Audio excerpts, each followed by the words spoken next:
They say the ocean keeps secrets, but that day it almost kept mine. When I walked into that house, my mother was crying like the sea itself had turned against her, and my father's hands were trembling so hard, I thought the world had shrunk around him. My sister's husband stood there, beer in hand, and yelled, "This is my house. Get out." And that's when everything I'd built to keep our family safe snapped. My name's Ethan Cole. I'm 37 and neurosurgeon. I live half my life in scrubs and the other half in silence. I measure my days by 4 a.m. pages and surgeries that last until my legs forget how to stand. I don't drink much. I run when I can.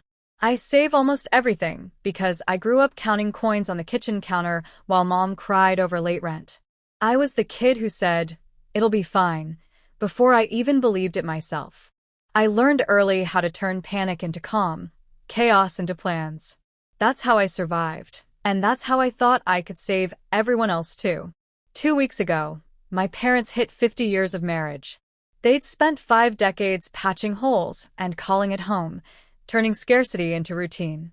I wanted to give them something that didn't squeak or sigh or smell like struggle. So I bought them a seaside house, a crooked little blue one that leaned toward the water like it wanted to listen. White deck, 2 palms, windows that sang when the wind blew in. $425,000. I closed it in their names, set up the bills, stocked the fridge. And in the silverware drawer, I hid a note. For late mornings and loud laughter. Love, E. I didn't tell my sister. I wanted this to be just for them. No noise, no strings, no guilt. When I drove down that morning with a cake and a bottle of sparkling cider, the sky was obnoxiously perfect. The kind of day that makes you believe in do-overs. But when I pulled into the driveway, someone else's SUV was already parked there. The front door hung open, banging in the wind. Inside, boxes. Toys. Voices that didn't belong. Mom stood in the kitchen, gripping a dish towel like a white flag. Dad sat small in a chair, shoulders hunched. Then came Mark, my brother-in-law. Bare feet, football shirt, beer already warm in his hand. He pointed at my father and said, "This is my house. Get out." Behind him, my sister Claire laughed. "Relax, Dad. We're just getting settled." Something inside me went cold. And before I tell you what I did next, you need to understand how we got there. Claire's 2 years younger. She was the dreamer, the artist, the one who was always just figuring it out. My parents called it patience. I called it denial. They helped her through every rough patch. I helped through every financial one.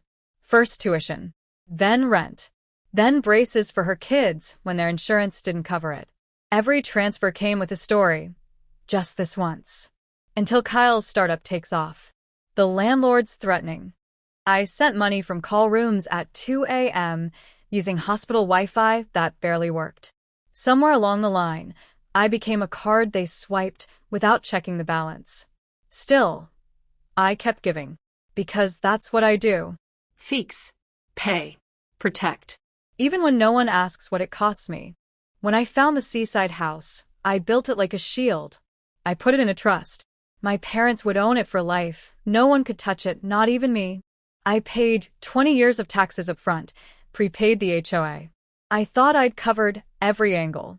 The day I gave them the keys, Dad touched the banister like it was something holy. Mom whispered, "It smells like lemon and open windows." I slept on a blow-up mattress that night, smiling like a kid. The next morning, I drove back to the city to operate on a little boy with a tumor the size of a plum. And that's when the cracks started showing. Claire called Mom the next day. "Are you at the beach?" "Whose house is that?"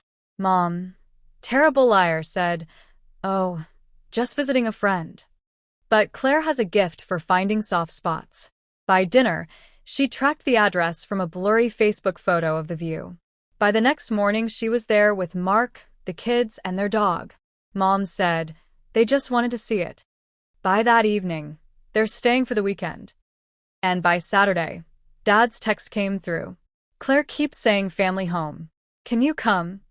When I walked through that open door again, it wasn't a home anymore. It was a takeover.